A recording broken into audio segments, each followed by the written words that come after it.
Sebab saya dengar ada bargaining, orang takut teriak maling sapi karena DE maling wedus. Tidak berani teriak ada maling sapi karena dia maling kambing. Yang lain maling ayam, dikumpulin ternyata maling semua.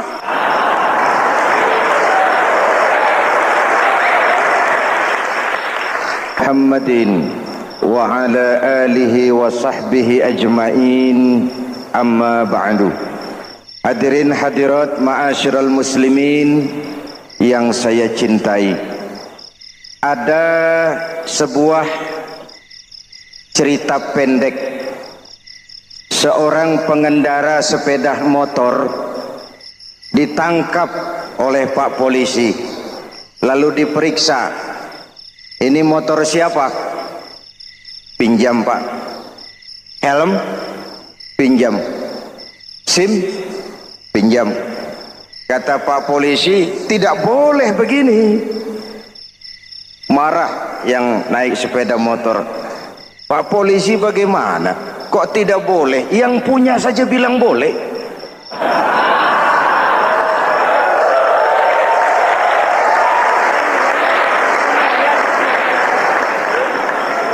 Cerita ini memberikan gambaran bagaimana masyarakat kita sekarang cenderung memboleh-bolehkan diri sendiri, melahirkan permissive society. Masyarakat serba boleh dengan ukuran sakarepe dewe. Itu sebabnya agama diturunkan. Dalam contoh yang indah, Rasul memberikan gambaran bahwa Islam ini bagaikan sebuah bangunan yang komponen pokoknya 5. Bunyal Islamu ala khamsin. Islam dibangun di atas 5 komponen pokok. Jadi kalau Islam ini ibarat bangunan, unsur penunjang pokoknya itu 5. Mari kita analogkan Islam dengan bangunan. Kalau saudara akan membangun rumah, sebelum pasang tiang, pasang genteng, pasang jendela, apa yang lebih dulu dibangun? Fondasi. Kalau Islam ibarat bangunan, fondasinya adalah syahadatu an la ilaha illallah wa anna muhammadar rasulullah.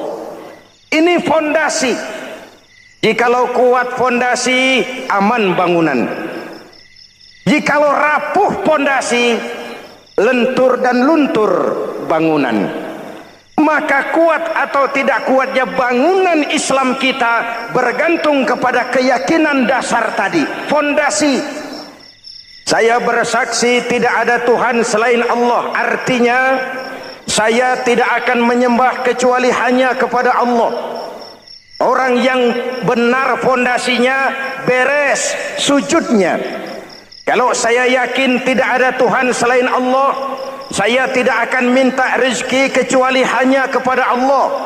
Orang yang benar fondasinya, giat bekerjanya, jauh dari tipu menipu, jauh dari renten, jauh dari riba, jauh dari korupsi, jauh dari judi. Keyakinan memberikan warna terhadap bentuk kepribadian. Kalau saya yakin tidak ada Tuhan selain Allah, saya tidak akan pernah takut kecuali hanya kepada Allah. Saya tidak akan melarikan persoalan kecuali hanya kepada Allah. Saya tidak akan menggantungkan hidup kecuali hanya kepada Allah. Saya tidak akan minta tolong kecuali hanya kepada Allah. Meresap ke dalam jiwa. Untuk keyakinan seperti ini, orang-orang tua kita dahulu berlinang air mata, bersimbah darah, bahkan berkorban nyawa, melaksanakan hijrah untuk mempertahankan keyakinan. Ini intan paling mahal dan ini mutiara paling berharga. Zaman boleh berubah, tapi pondasi tidak boleh goyah. Masa boleh berganti, tapi pondasi jangan sampai mati. Karena iman kita hidup, untuk iman kita berjuang, dan dalam iman kita ingin kembali menghadap Allah Subhanahu. Masih ingat cerita tentang Bilal? Masih mengulang kaji saja. Bilal itu budak sahaya. Ketika masuk Islam dipanggil oleh majikannya, Bilal. Iya bos. Saya dengar kamu masuk Islam ya? Iya bos. Kok berani-beraninya kamu masuk Islam? Memangnya kamu budak siapa Bilal? Iya budak bos. Bos. Kamu kerja sama siapa? Sama bos. Bos. Yang gaji kamu siapa? Ya bos. Nah, kamu kan ngerti Bilal. Kamu budak saya, kamu kerja dengan saya, yang gaji kamu saya, yang beri makan saya. Kenapa? Kok beraninya masuk Islam padahal kamu belum saya kasih izin? Bos, bos boleh beli badan saya, tapi jangan mimpi bisa membeli jiwa saya. Tuhan boleh kuasai badan saya, tapi jangan mimpi bisa menguasai keyakinan saya. Saya memang benar Tuhan yang gaji, tapi kan saya digaji, saya kerja. Kerja itu kewajiban saya, gaji itu hak saya. Soal keyakinan, jangan ikut campur bos. Kurang ajar kamu Bilal. Biarin. Bilal, begini saja. Kalau kau mau meninggalkan keyakinanmu, meninggalkan Allah Tuhanmu, kau akan kami merdekakan. Tapi kalau kau tetap dalam keyakinanmu, kamu akan saya siksa sampai mati. Bagaimana? Jangan mimpi bos. Lebih baik mati berkalang tanah daripada hidup bercermin bangkai. Biar saya gugur membela keyakinan daripada hidup jadi penjilat menjual akidah. Itu prinsip.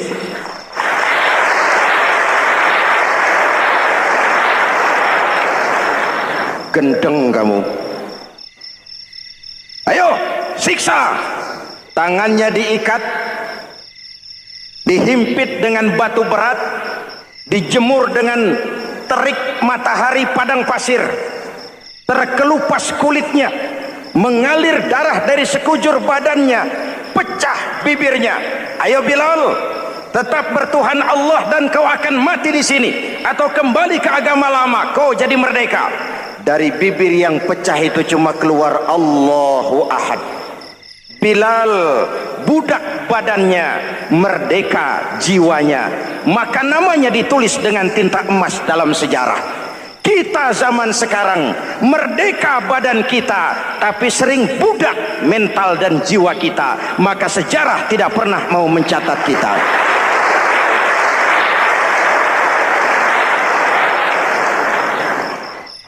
Ma'asyiral muslimin yang saya cintai, fondasi sudah. Lalu apa lagi? Mulai memancangkan tiang. Tiangnya 5. Ada tiang namanya zuhur, asar, maghrib, subuh, isya. Tetapi agar bangunan menjadi kuat, ada tiang-tiang tambahan. Namanya rawatib dan nawafil.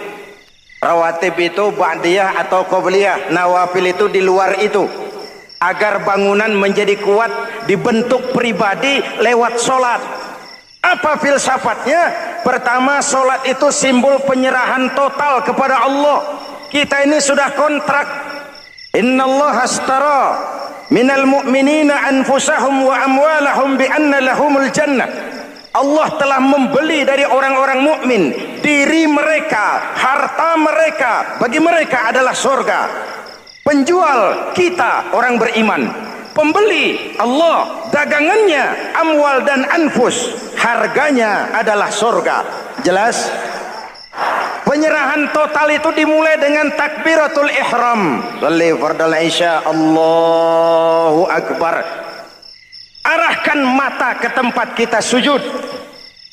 Jangan lupa kalau sudah di atas, lupa dengan yang di bawah. Sudah jadi genteng, petatang peteteng di atas. Lalu bilang, merasa capek sendiri, kata genteng kepada tiang.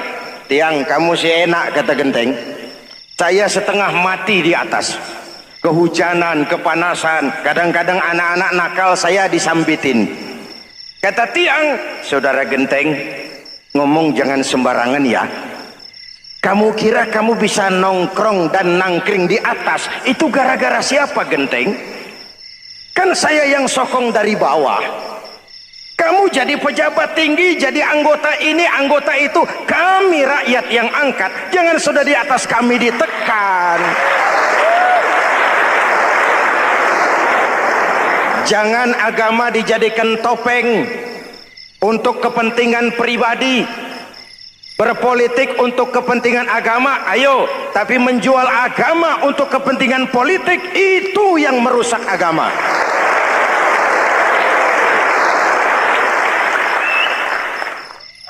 Ini kan kita lagi prihatin sedang meluncur kasus Bulog Gate 2. Innalillahi wa inna ilaihi raji'un. Kita lihat sajalah para petinggi kita sekarang bagaimana menyikapi hukum.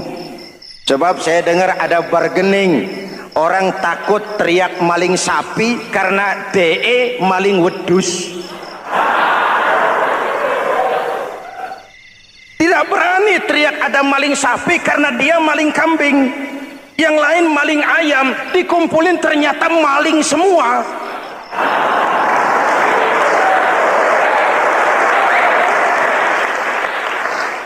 Hadirin yang saya hormati, ini melukai rasa keadilan. Oleh karena itu sholat mengajarkan kepada kita, dalam posisi berdiri, lihat tempat sujudmu. Jangan menteleng terus ke atas, lalu lupa dari mana kita berangkat. Itulah maknanya tawadhu, rendah hati, tidak melonjak angku dan sombong. Ada sebuah hadis Rasulullah bersabda, "Idza aradallahu biqaumin khairan." Apabila Allah menginginkan kebaikan kepada satu bangsa, apabila Allah menginginkan kebaikan kepada satu kelompok rakyat, walla alaihim khulama'uhum, maka yang naik jadi pemimpin adalah orang-orang yang santun, orang-orang yang lemah lembut, bukan orang yang menggunakan kekerasan dan tiran. Sedikit-sedikit main pecat, itu terlambat lahir. Mestinya lahir di zaman Hitler, mestinya lahir di zaman Benito Mussolini, atau kalau mau lebih klasik lagi di zaman Fir'aun. Kalau Allah menginginkan kebaikan kepada satu masyarakat, satu bangsa, satu negara, naiklah orang-orang yang santun, yang ngayomi, yang menjadi solusi dan jalan keluar untuk kepentingan rakyatnya, mampu memberikan keteladanan. Saya tertarik dengan pidato Presiden Cina pada saat dilantik. Cina, Presiden Cina pasti tidak tahu Pancasila, pasti tidak kenal Islam, tapi pidato pelantikannya, berikan saya 100 peti mati, yang 99 akan saya pakai buat koruptor, yang satu akan saya pakai sendiri kalau kamu lihat saya tidak benar. Luar biasa. Yang diperlukan sekarang ini keteladanan, khulama'uhum, sikap ngayomi, mencari jalan keluar, bukan memamerkan kekuasaan, memamerkan kekuatan, arogansi, menghormati perbedaan. Itu ciri demokrasi. Lalu waqadha bainahum ulama'uhum, yang memutuskan hukum adalah pakarnya, ulamanya, mengambil keputusan secara profesional sehingga rakyat beroleh apa yang namanya kepastian hukum, merasa hidup terlindungi, aman dan nyaman. Lalu yang ketiga, wa ja'alal mala fi askhiyaihim, peredaran harta, pergerakan ekonomi berada di tangan orang-orang yang pemurah. yang tidak mau kaya sendiri, tidak mau senyum di atas penderitaan orang lain, menari di atas bangkai saudaranya. Hadirin yang saya hormati, ini cirinya. Tapi sebaliknya kata Nabi, wa idza aradallahu biqaumin syarran, apabila Allah menghendaki kejelekan, keburukan bagi satu bangsa, walla alaihim sufahauhum, yang naik jadi pemimpin orang-orang durjana, orang-orang kurang ajar, tapi dipoles dengan topeng yang bagus. Ini musim topeng. Musim apa? Topeng. Topeng itu apa perlunya? Menyembunyikan wajah asli. Sekarang ini Dracula berwajah Arjuna. Ini musim topeng. Kita rakyat harus hati-hati dan punya filter, mampu memilah dan memilih. Walla alaihim sufahauhum wa qada bainahum juhaluhum, yang memutuskan hukum, yang mengambil keputusan orang-orang bodoh. Wa ja'alal mala fi bukhalaihim, peredaran harta, peredaran ekonomi jatuh di tangan orang-orang yang bakhil, yang tidak punya konsep menciptakan kemakmuran yang merata bagi seluruh rakyat Indonesia.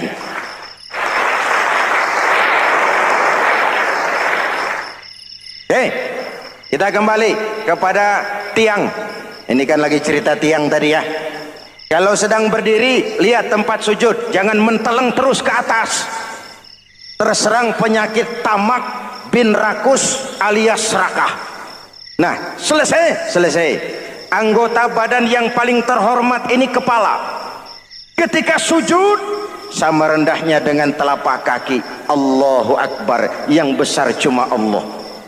Apa bedanya saya dengan saudara? Tidak ada, kecuali saya ngomong saudara dengerin.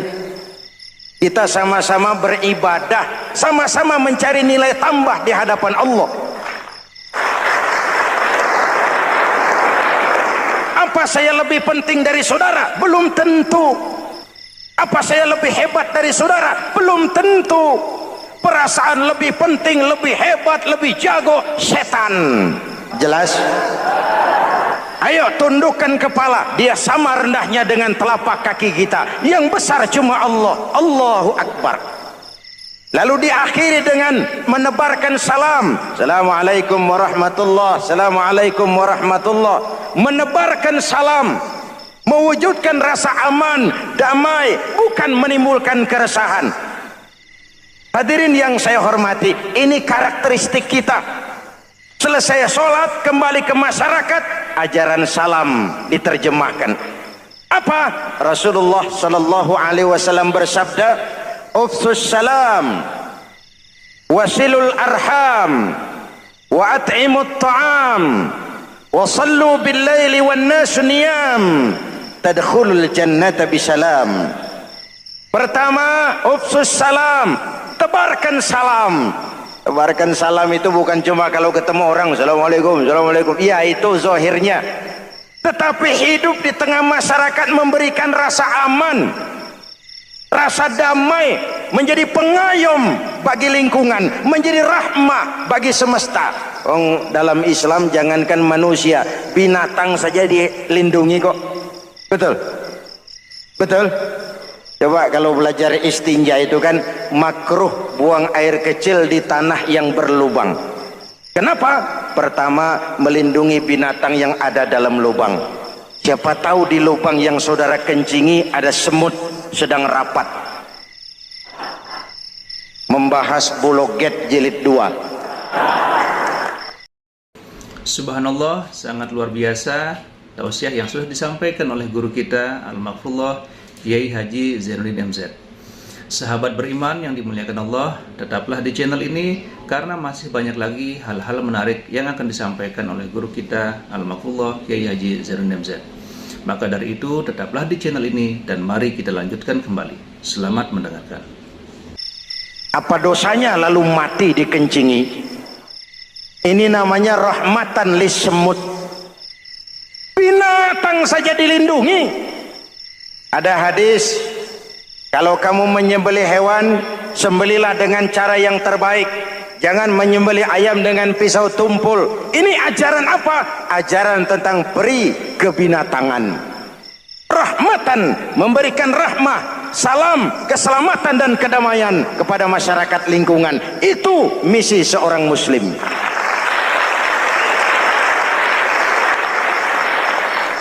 Hadirin hadirat ma'asyiral muslimin yang saya cintai, saya kembali kepada pesan Nabi tadi itu. Pertama, ufsus salam, sebarkan salam. Sekarang ini kan yang banyak sebarkan isu, sebarkan fitnah, hancurkan nama baik orang, hantam orang di mana-mana. Padahal yang diajarkan ufsus salam, sebarkan perdamaian, bukan permusuhan. Cari kebenaran, bukan kemenangan. Lalu yang kedua, wasilul arham, sambungkan silaturahmi, tegakkan semangat kekeluargaan dan persaudaraan. Karena kita sudah diikat dengan tali akidah. Mari kita saling bertanya setelah lewat hari-hari yang dimana kita seperti saling berhadapan, seperti tercabut dari akar budaya kita sebagai bangsa. Semangat gotong royong, semangat kekeluargaan makin lentur dan luntur, dan perlu kita angkat kembali ke permukaan. Silul arham, sambungkan semangat silaturahmi. Wa at'imut ta'am, berikan makan orang-orang yang kelaparan, mempunyai kepekaan dan kepedulian. Jangan menari di atas penderitaan orang, jangan tersenyum di atas isak tangis tetangga. At'imut ta'am, mempunyai kepedulian yang tinggi. Wa sallu bil laili wan nasu niyam, bangunlah di keheningan malam ketika orang sedang tidur. Istilah saya, kalau mau telepon Allah, jangan lupa nomor teleponnya, 44342. Jumlahnya 17. Zuhur, asar, maghrib, isya, subuh, 44342. Jangan ragu-ragu, kalau angka cukup telepon sambung. Kalau angka kurang, hati-hati salah sambung. Pak, mau sambung yang lebih cepat bagaimana? Bisa, selain nomor itu, coba pakai sambungan langsung jarak jauh. Namanya SLJJ. Kapan? Tengah malam. Kenapa tengah malam? Lebih murah. Lebih murah.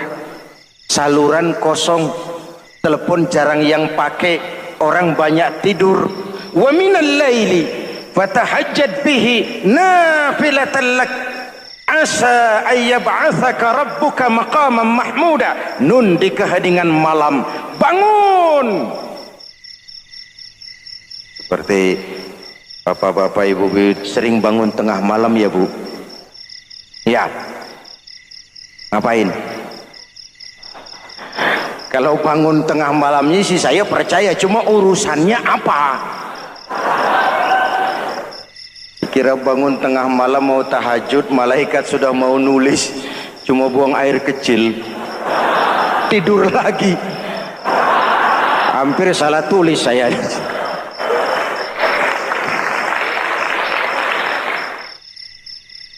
Baik, fondasi sudah Pak, tiang siap. Lalu apa lagi? Nah, rumah itu supaya ada batas, perlu pagar, dinding, tembok. Yang jadi batas, dinding, tembok, puasa. Asyamu junnatun, puasa adalah dinding, benteng yang menyelamatkan manusia jangan sampai menyentuh wilayah lain. Ada batas-batas dan norma yang diindahkan. Selesai, tembok, dinding, selesai. Pagar, selesai. Lah rumah itu supaya bersih, kan harus ada kamar mandi, jendela, pintu, yang fungsinya membersihkan zakat. Kalau dia zakatul mal, dia bersihkan harta kita. Kalau dia zakatul fitrah, dia bersihkan jiwa kita. Kalau dia zakatul tijarah, dia bersihkan bisnis kita. Kalau dia zakatul ma'adin, dia bersihkan barang tambang kita. Karena itu dalam kitab-kitab fikih dikatakan zakat itu adalah harta yang tu'khazu min aghniyaihim wa turaddu ila fuqaraihim. Alhamdulillahirabbil alamin. Demikian kajian yang sangat luar biasa yang sudah disampaikan oleh guru kita Al-Maghfurullah Kiai Haji Zainuddin MZ. Tentunya banyak sekali ilmu, hikmah, dan manfaat yang bisa kita jadikan pelajaran dalam kehidupan kita sehari-hari. Sahabat beriman yang dimuliakan Allah, mari kita doakan guru kita, semoga beliau dilapangkan kuburnya dan diampuni segala dosa-dosanya. Amin ya rabbal alamin. Dan buat sahabat semua yang sudah setia menyimak tausiah ini sampai selesai, saya ucapkan terima kasih banyak. Semoga Allah Subhanahu wa taala senantiasa selalu melimpahkan segala rahmat dan karunia-Nya kepada sahabat semua. Selalu diberikan kesehatan, dimudahkan segala urusannya, dan dilancarkan rezekinya. Amin ya rabbal alamin. Sampai bertemu lagi di kajian berikutnya. Wabillahi taufiq wal hidayah, waridha wal inayah. Wassalamualaikum warahmatullahi wabarakatuh. Setelah kita mendengarkan bersama kajian yang sangat luar biasa dari guru kita Al-Maghfurullah Kiai Haji Zainuddin MZ, sekarang mari kita lanjutkan aktivitas kita masing-masing. Doa dan harapan saya semoga sahabat semua selalu diberikan kesehatan, dimudahkan segala urusannya, dan dilancarkan rezekinya. Amin ya rabbal alamin. Sampai bertemu lagi di kajian berikutnya. Wabillahi taufiq wal hidayah. Wassalamualaikum warahmatullahi wabarakatuh. Assalamualaikum.